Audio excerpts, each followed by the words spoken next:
Hi everyone, welcome back to another video from Webtech Tutorial. In today's episode, I will be guiding you through how to download Frollo application on your iOS device. So without wasting much of our time, let's dive into the video. The first thing to do is to open your App Store or your Play Store. Go to the search box at the top and type in Frollo and search. Look for this application that says Frollo Money Manager.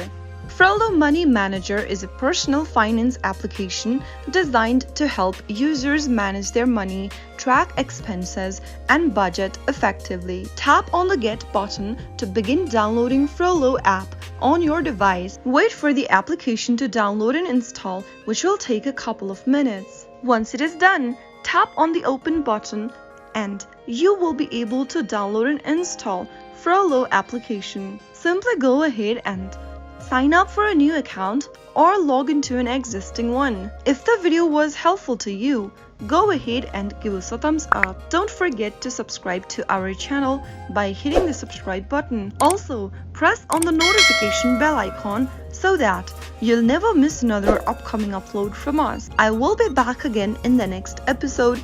Thank you for watching.